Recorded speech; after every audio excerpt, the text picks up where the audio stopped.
বন্ধুরা, সবাই কেমন আছো? আশা করি ভালো আছো, সুস্থ আছো। আমিও ভালো আছি, সুস্থ আছি। তো আমার পৃথিবীতে আমি প্রতিমা তোমাদের আরেকটা নতুন ব্লগে স্বাগত জানাই। তো চলো বন্ধুরা, আজকের ভিডিওটা শুরু করে দিই। আজকে একটা ছোট্ট ভিডিও তোমাদের সঙ্গে শেয়ার করব।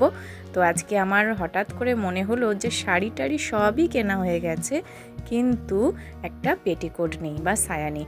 তো সেই জন্য বললাম যে চলো একটা সায়া কিনে নিয়ে আসি। সেই জন্য আমাদের এখানে হরিষার হাট বসে, আর হরিষার হাট সবাই নাম শুনেছো। এখানে কিন্তু অনেক পুরনো দিনের এটা হাটটা। তো আমরা বেরিয়ে পড়লাম বাইকে করে, কারণ সামনে পুজোর জন্য তো রং হচ্ছে গেটের সামনেটা, সেই জন্য স্কুটিটা আর বার করতে পারলাম না আজকে। তো একটা ভাইয়ের বাইক নিয়ে আমরা বেরিয়ে পড়লাম। কিন্তু হয়েছে কি, যেতে যেতে মনে পড়লো যে অ্যাকাউন্ট থেকে টাকা তোলা হয়নি। এবার টাকা না তুললে কি করে শপিং করি বলো। তো সেই জন্য একটুখানি ঘুরলাম। এই দেখো, এই হচ্ছে হাটের জায়গাটা। এখন বাজে প্রায় 11:30। তো 11:30টার সময় তো হাটটা মোটামুটি উঠেই চলেছে, কিন্তু আজকে রবিবার, আজকে সায়ার হাটটা বসে, আর সোমবারের দিন বসে শাড়ির হাট। সেই জন্য ভাবলাম যে সায়ার হাটটা আজকেই বসে, আজকে গিয়েই কিনে নিই। তো দেখো, এখানে এটিএমে এসে টাকা তুলে নিয়েছি।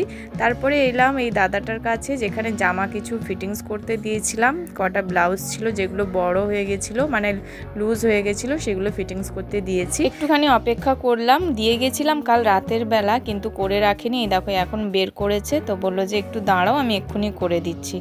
তো অপেক্ষা করার পরে ও করে দিল। তারপরে তোমাদের দাদা নিয়ে চলে গেল জামাগুলো বাড়ি। তারপরে দেখো ভীষণ গরম লাগছিল, আমি বেরিয়ে পড়লাম। আর তোমাদের যেতে যেতে আর একটা ঠাকুর আজকে দেখাবো, চলো। হাতিবাগান সার্বজনীন দুর্গোৎসব যে প্যান্ডেলটা, সেটা তোমাদেরকে দেখায়। একটু এখন ভেতরের দিকে হয়ে গেছে, কারণ সামনে কস্তুরি রেস্টুরেন্ট খুলেছে বলে এটা একটু ভেতরের দিকে হয়ে গেছে। কালকে উদ্ঘাটন হয়ে গেছে, 25 তারিখে ওপেনিং আছে। তো সেই জন্য দেখো ভেতরের ঠাকুরটা তোমাদেরকে দেখালাম, কি সুন্দর লাগছে না? অপূর্ব হয়েছে কিন্তু দুর্গা ঠাকুরের মূর্তিটা। তো চলো চলে যাই এবার হাটে। হাটে এসে গেছি। হাটে এগুলো সব ছোট বাচ্চাদের জামা কাপড় ঢেলে বিক্রি করছে, সব 100 টাকা 200 টাকা হোলসেল। তো দেখে শুনে কিনতে হয়। এখানে যে সব জিনিসটা একদম ভালো পাবে তা কিন্তু নয়, দেখে শুনে বাজার করতে হয়। তো শাড়িগুলো কিন্তু খুবই সুন্দর লাগছিল।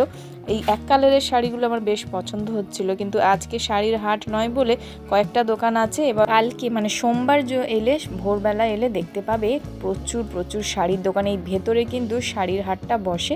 এখন দেখতেই পাচ্ছ ফাঁকা রয়েছে। তো আমি একটুখানি ঘুরছিলাম যে যদি কিছু চোখে লাগে। তো দেখলাম এখানে ওড়নায়, মানে সমস্ত ওড়নার কালেকশন কিন্তু এখানটায় রয়েছে। এদিকে দেখো, এই হলুদ জামদানিটা কিন্তু খুবই সুন্দর লাগছিল, তাই না? এদিকে ভেতরে অনেক দোকানপত্র বসে, ভোরের দিকে বসে, কিন্তু যেহেতু কালকে শাড়ির হাট আছে বলে মালপত্র সব চলেই এসেছে। কিছু কিছু গোছানো হয়ে গেছে যারা যাবে, কিছু কিছু আছে যে যারা কালকে খুলবে। তো দেখো, এখানে আমি সায়ার দোকানে চলে এসেছি।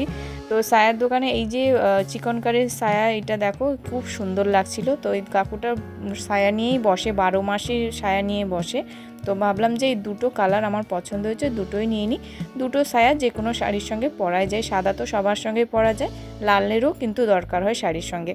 তো দেখো দুটো সায়া আমি নিয়ে নিলাম। আর পাশে যেগুলো রয়েছে এক কালারের, সেগুলো মোটামুটি কোয়ালিটি ঠিক আছে, কিন্তু এইটার কিন্তু কোয়ালিটি খুবই ভালো, একদম 100% পিওর কটনের, সফট, খুবই সুন্দর ছিল সায়া দুটো। আর এদিকে দেখো শাড়িগুলো বেশ সুন্দর লাগছিল। তো দেখছিলাম কয়েকটা, কিন্তু তাও মনে হচ্ছিল যে সোমবারে আসবো, আজকে আর দেখবো না।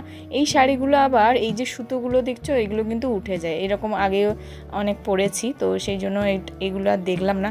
এই কালারের জামদানিটা কিন্তু খুব সুন্দর লাগছিল, একটা সোভার কালার এটা কিন্তু। তো চলো, আমার তো নেওয়া হয়ে গেছে। আজকের ভিডিওটা এখানেই শেষ করলাম। দেখা হচ্ছে আবার নেক্সট ভিডিওতে। কেমন লাগলো ভিডিওটি জানিও। ধন্যবাদ সবাইকে, tata, thank you so much.